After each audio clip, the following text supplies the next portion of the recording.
Who would have thought a Chinese app dominating the global headlines? TikTok, first banned and now reinstated by no other than the incumbent President Trump. But let's begin with having a quick look at Donald Trump's recent actions. Love him or hate him, he has delivered two major blows to the pro-Israel lobby within just 1 week. And this was before he's even officially back in the office.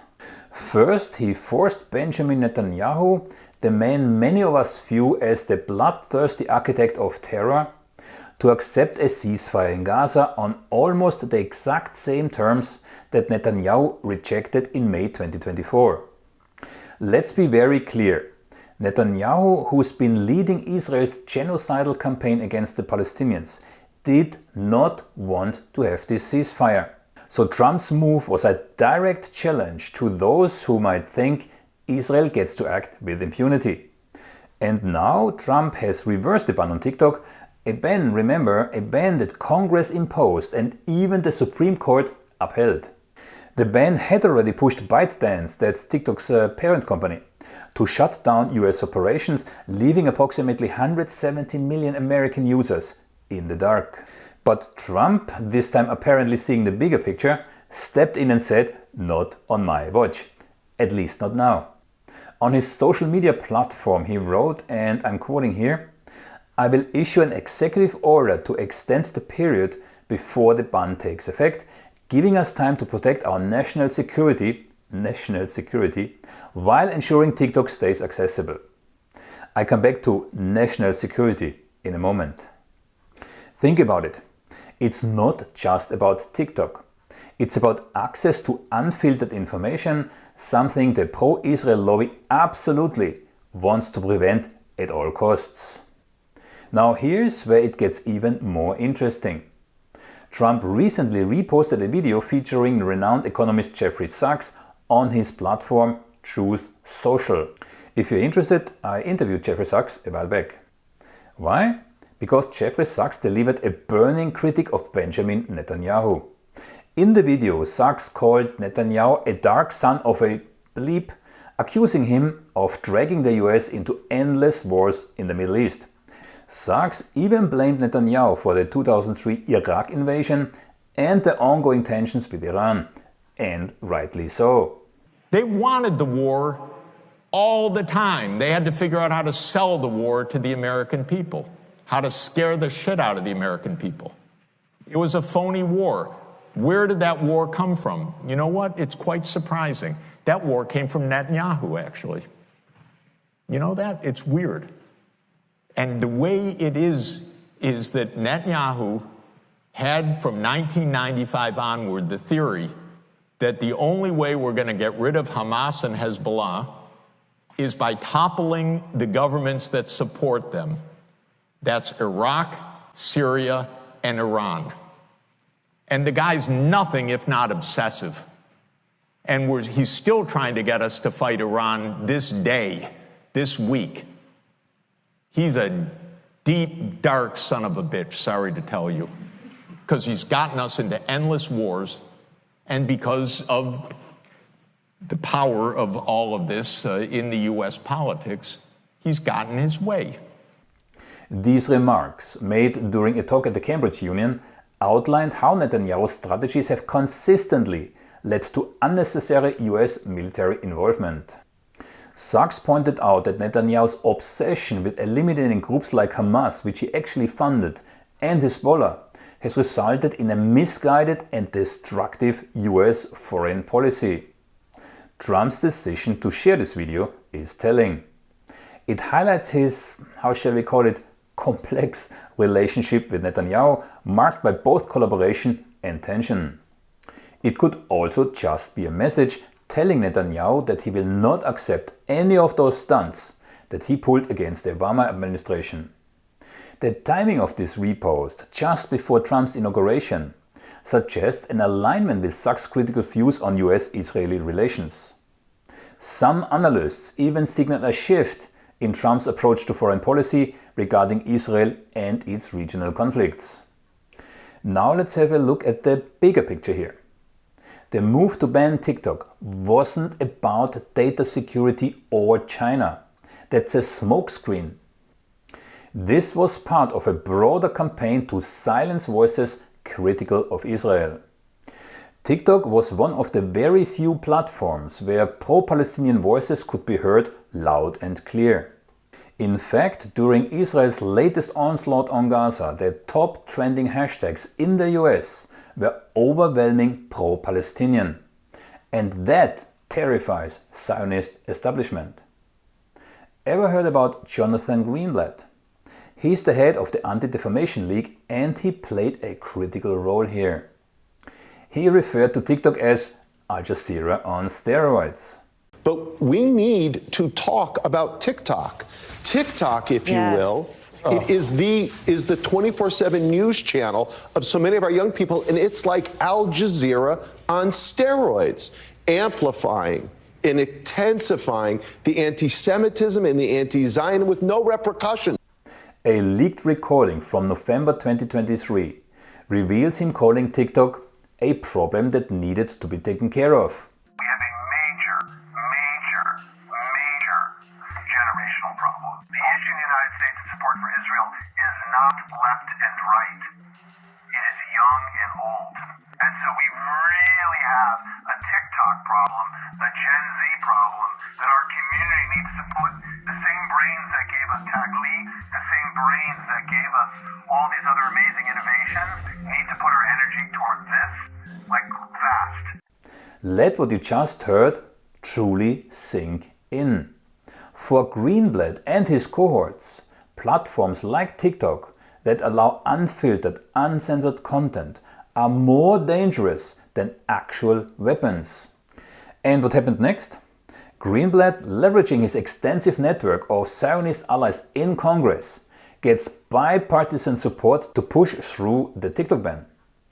Let's be very clear here. These are politicians on Israel's payroll, and they acted like obedient lapdogs. They didn't care about the millions of Americans whose livelihood meanwhile depends on TikTok. They cared about silencing dissent. They cared about a foreign nation over and beyond their own citizens. But why is TikTok such a thorn in their side? Unlike Facebook, Instagram and X, formerly Twitter, TikTok refused to play by Israeli rules. It didn't suppress pro-Palestinian content and it didn't manipulate the algorithms to favor the Israeli narrative. And this reflected in the platform's engagement metrics. TikTok became a lifeline for pro-Palestinian voices, amplifying the stories to millions around the world. Now contrast this with platforms like Facebook and Instagram owned by Mark Zuckerberg. Both have a documented history of censoring content critical of Israel and of cooperation with security and intelligence services. Jordana Cutler, a former Netanyahu advisor, who now works at Facebook and who has worked herself up to become Meta's censorship queen, openly brags about her role in removing content that criticizes Israel. She's even worked on policies to suppress what she calls harmful stereotypes about Jews. But let's call it what it is. It's an attempt to shield Israel from any accountability. One of the privileges I have in my role, which I created very uniquely, I don't think there's another person in a tech company with the title Jewish Diaspora. I'm very happy for some competition if anyone else wants to try. But one of the privileges I get in that job is to really sit with Jewish communities around the world and think about how can I empower what they're saying on a local level and figure out how we can on a global platform find answers to that. And some of that is definitely working on those content issues that you mentioned earlier about removing content that is hate speech or targeting Jews or things that make Jewish people feel unsafe. And we spend a lot of time working with partners around the world to make sure we're getting it right, whether having things like Holocaust denial and distortion not allowed on our platforms, having a very nuanced policy on not allowing even harmful stereotypes of saying Jews run the world called out as hate speech, always looking at code words like you mentioned earlier and making sure to update our policy. So we spend a lot of time on that. And then of course there's X, formerly Twitter, run by Elon Musk. Under his watch, anti-Israel accounts have been banned or shadow banned and their reach severely restricted. The Twitter channel of yours truly, SaltCube Analytics, is a shining example of this particular malpractice. But even high-profile users have lost their blue badges simply for criticizing Israel. The badge isn't just a symbol. It's a tool for algorithmic visibility. Without it, posts get buried. TikTok stood out because it didn't cave. But that defiance came at a cost. When TikTok refused to hand over control of its US operations to Zionist interests, the campaign to ban it intensified. Greenblatt even bragged about his victory to Israeli members of parliament, calling it a bigger achievement than Israel's territorial conquests. Again, you have to let this sink in. We must, you must, take this deadly seriously.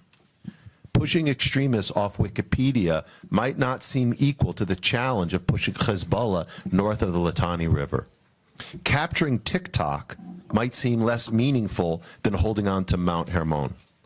Libelous tweets certainly might seem less deadly than missiles from Yemen. But this is urgent because the next war will be decided based on how Israel and its allies perform online as much as offline. But here's the twist. This plan seems to have backfired. The ban would have left millions of Americans jobless and enraged influencers who rely on TikTok for their livelihood. Don't enrage influencers. This forced some politicians like Chuck Schumer to reconsider. Schumer, a staunch supporter of Israel, found himself in a bind. He suddenly started advocating for a delay, trying to find a workable solution that wouldn't alienate his voters. We aren't against TikTok. We want TikTok to keep going. But we are against a Chinese company that is in cahoots with the Chinese Communist Party owning TikTok. Unfortunately, TikTok as it exists today has too many security risks that cannot be ignored. The law passed last year was intended to sever TikTok from the influence of the CCP while keeping the app available for Americans.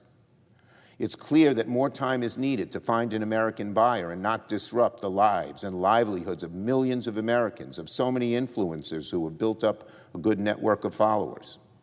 That's why last night, Senate Democrats tried to pass a bill that will extend the deadline to give everyone more time to come up with a workable solution. But Senate Republicans blocked our bill, which is stunning because time is running short.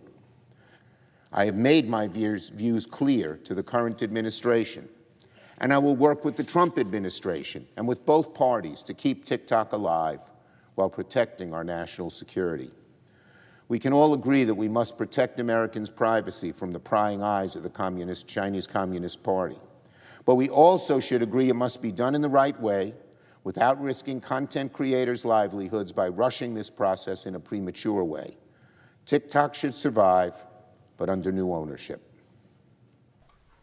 Ultimately, and at least for now, Trump's intervention seemingly reversed the ban.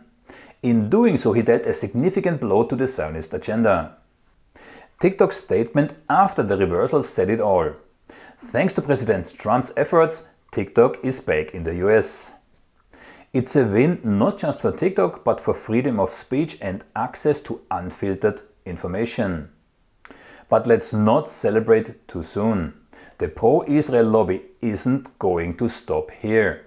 They've already deeply infiltrated other platforms and institutions. And nobody is safe. The media, academia, and even governments are not immune. They've already shown that they go to any length to control the narrative, whether it's banning platforms, censoring content, or silencing dissent with absolutely ruthless and dubious methods. So what's the lesson here? The fight isn't just about TikTok or any other single platform. It's about the larger battle for truth, transparency, and accountability. Israel and its allies have long relied on controlling the narrative to justify their actions. But platforms like TikTok show us that the truth has a way of breaking through, even when the odds are stacked against it. Keep in mind, it's mostly not the lies that we detect, It's when the truth is leaking through that we see what's really going on. So all of us, let's stay vigilant. Support independent journalism. Amplify marginalized voices. Most importantly, don't let those who seek to control the narrative win. And if you really want to do something concrete, join me on Substack. It's there that I share the actual analysis of contentious topics that platforms like X, Facebook and even YouTube don't want you to see. The link is in the description below. Thanks.